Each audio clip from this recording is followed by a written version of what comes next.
How's everyone doing today? Shank RP right here. Today, we're going to look at the charts, see what's going on with the real estate market, see if we can get any little insight, as well as the S&P has had a pullback. So let's discuss exactly what's going on and see if the chart can tell us any information. So without further ado, guys, let's dive right into the charts.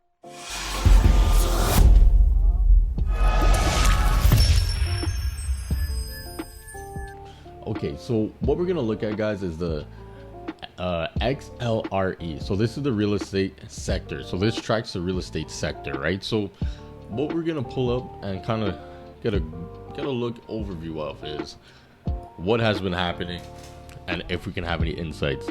And this is great for you guys to really understand, because look, right now we are heading lower, but if we look on the weekly time frame, you can see December 2021 we had a high here. So this was a high of the market in December 2021, pretty much for everything, right? This was a high of the market right here. So, and then we started having lower lows and lower highs. So had you have known this chart was actually available, you could have seen that the real estate market was going to have a pullback.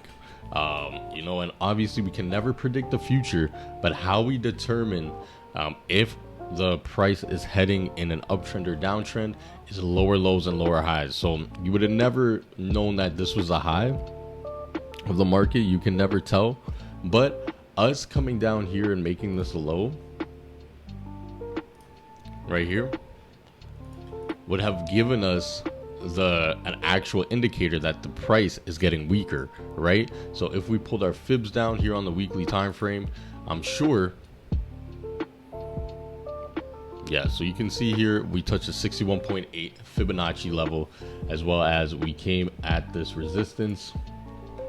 So we're here right at this resistance that we had this distribution and then marked down, right? So you guys could have seen that, and but let's look into what's going on now, right?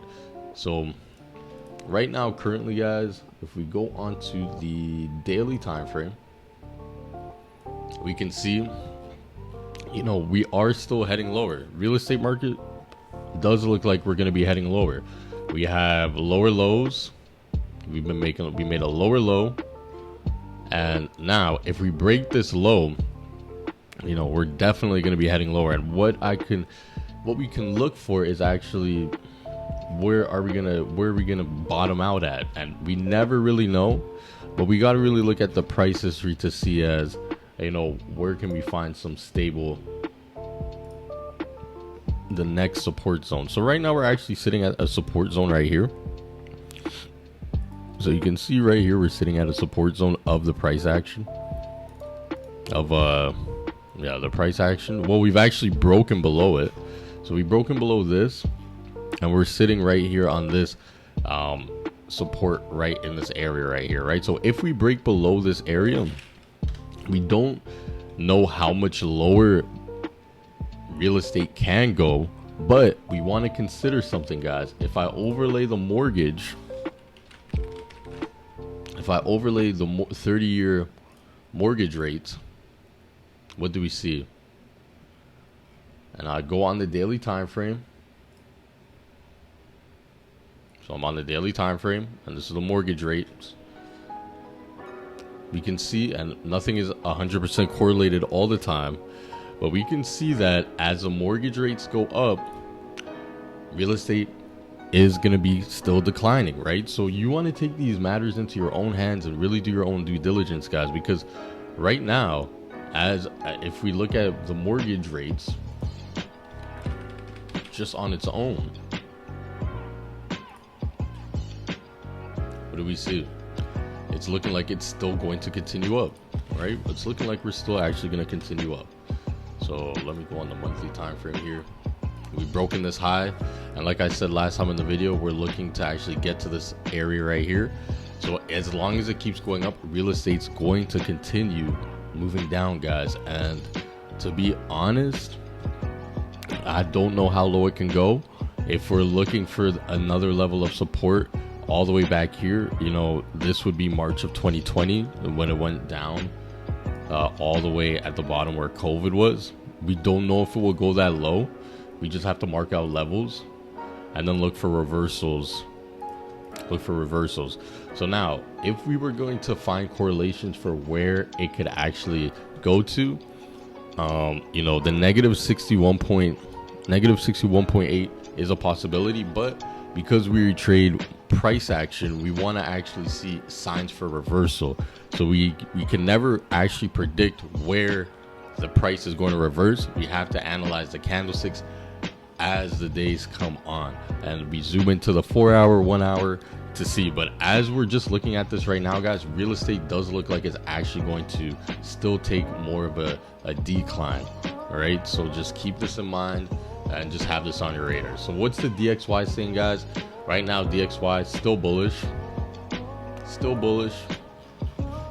We've broken these highs right here.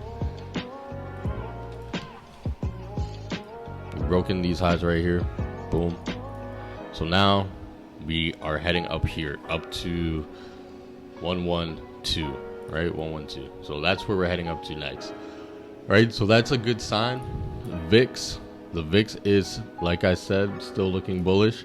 And as per our last video, like we were talking about, the VIX heading higher because we had this higher low, so a higher low. So the VIX heading higher gives us an indication that the broader markets may not be doing as well.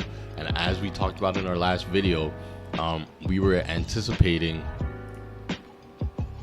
the S&P 500 to actually have a pullback, and it has had a pullback. Look, we've come back down to these areas, come back down right here. So we've had a lower low and a lower high. So we're back at this level right here. So we really need to pay attention and understand that the markets can go lower in the short term. There's nothing right now in the moment showing us that we're gonna have a reversal and head back up, but it's really okay, guys. We're just playing the market as it comes. We've had a massive run up, and we're just looking for either breaking this low or breaking this high right here. So we have let me just pull this out. We have a high, low, high, low. So high, low, lower high, lower low. Now this would be a lower high if we break this low.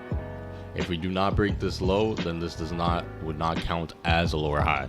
So once we break this low, then we would consider this a lower high, because the price could come here, come all the way up here, and then head lower, right? So we want to consider that only after we break this low this area right here, will we consider this a lower high.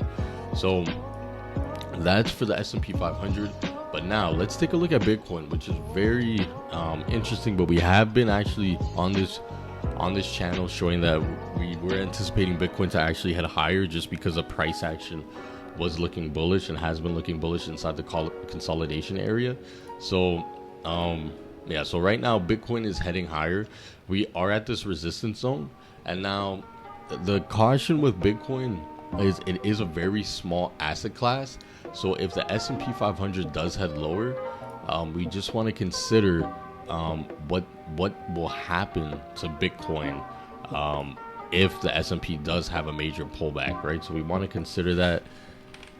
Let's look at the RSI as well to see if there's any major divergence on the weekly time frame. Let's see what's going on here. Yeah, so there is a divergence. There is a divergence here, okay, but let's just stick with the price action. But there is a divergence. I don't see a divergence in the price moving up like this, even though we are overbought. To me, overbought and oversold matters a lot less than actually just looking at the price action. So that's the only concern, is that if the S&P 500 does pull back, Bitcoin is at a strong resistance. So there's no it wouldn't be a surprise if Bitcoin actually pulls back at this resistance area, while the S&P 500 is going to have a pullback. So if we do have a pullback in Bitcoin and we come all the way back to this area, It's nothing to be concerned about. We just need to maintain this area right here to actually say, hey, we're actually staying in a bullish structure. Once we break this low, if we ever did break this low, say we broke this low and then we broke here, then we would consider that Bitcoin's actually going to head further down. But at the moment, it's just we are just consolidating, right? So we're just consolidating right now at the moment. So we have, if we drag our point A to point B, we have point A, point B right here. The best case is we just have some negative air, so the price isn't as strong here. So, but guys, we are just in a consolidation zone right now for Bitcoin. If we get up here, have a pullback, I would not be surprised, as the S&P is heading lower. Now let's look at the USDT dominance. USDT dominance has broken this area here, so that is a good sign for Bitcoin and altcoins. Well, Bitcoin, it is a good sign for Bitcoin that it has broken this area here. So now we are, again, just like how Bitcoin is consolidating in this area, just like how Bitcoin's consolidating this in this area, the USDT dominance is consolidating as well in an area. So we want to consider that right now, though it's pulling back, there's nothing significant showing us that the price is going to rally or not.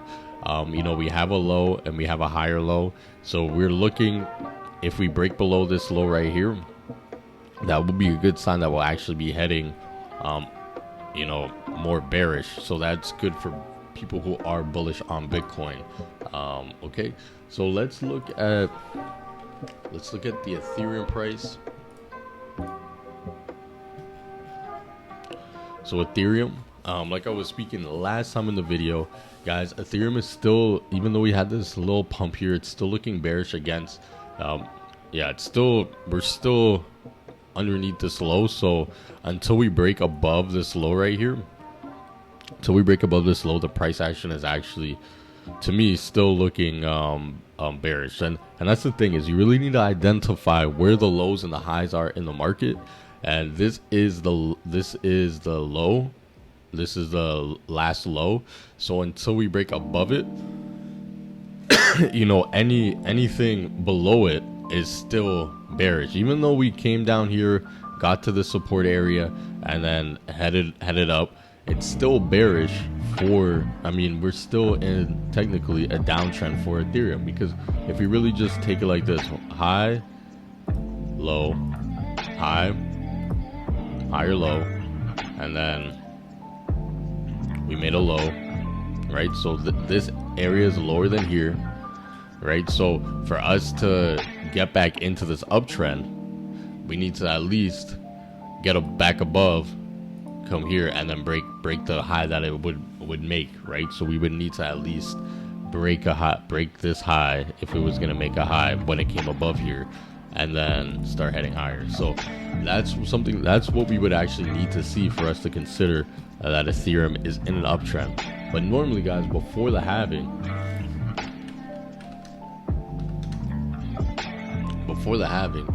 Bitcoin, which we're not at the halving yet, Bitcoin has its massive rally, right? So Bitcoin does have its rally and leaves the altcoins kind of in a state of terror, where it kind of destroys all the altcoins. And if we look at the Bitcoin dominance, right now, guys,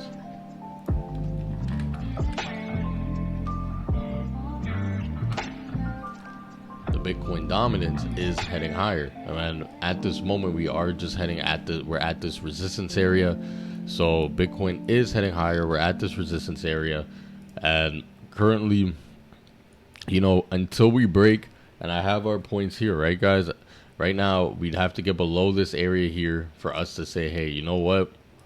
We're going to be heading lower and reversing, but there's nothing showing us that we're actually going to be reversing in the Bitcoin dominance. So we've broken this high, and if we have a pullback, and then we could definitely head higher, right? So we've broken this high right here. So with that being said, we would need to break actually this low right here. So this was the low and this is the high. So if we are below, if the price comes below this low right here, then we're looking for sells. But the price above this high, you know, once we, whether we make a higher low, we make a double bottom or a higher low, the price has a higher opportunity to head higher. Now we are at a major resistance, or we are at a resistance major. I mean, we're on the weekly time frame. Every weekly time frame is pretty major. Resistance is pretty major. But if we break above this, you know, we can anticipate the dominance to get back up to 60%, which is totally fine. With that being said, guys, you really want to just be cautious of altcoins. I know a lot of people are saying that altcoins are going to be going crazy eventually, yes, but at the same time, you know, the S&P right now is not looking great. S&P is looking more, you know, bearish. We have real estate coming down, and we also have, like I said, interest rates going up. So you want to be very cautious of getting into altcoins.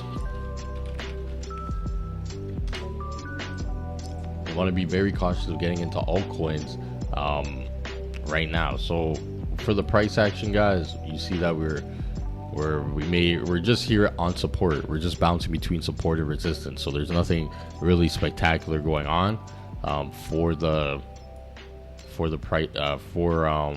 altcoin market. This is the total 2. We're still underneath this resistance, you know. So this is more of just a best case scenario is accumulation, right? So what I see right now, guys, is this whole move is getting the old coins. So people are selling out of the coins like Solana and all these other coins, and they are selling these coins, and now they're accumulating the new coins for the next bull cycle. So that's pretty much what I believe is happening now, is that this it can just be an accumulation phase. You know, we've made this low here, and now we're just accumulating at this area of support.